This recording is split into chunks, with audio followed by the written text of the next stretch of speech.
Umaasa ang Malacanang na magiging makatwiran ang basehan ng dagdag na singil sa tubig na hinihingi ng Maynilad at Manila Water.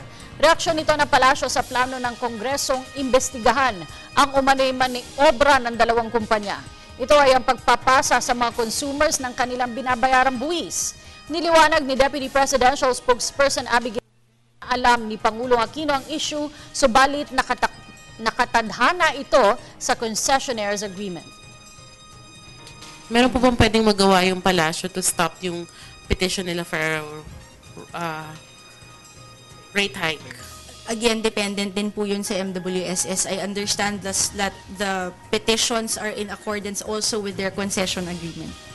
How about moral suasion? Can you not ask the concessionaires to reconsider out of delicadeza man lang until the probe is Tignan po sana kung ano naman po. Ang tinitignan po ng SSS dyan ay kung makatarungan po yung kanilang iaakyat at kung ano po yung basihan noong petition to increase the rates.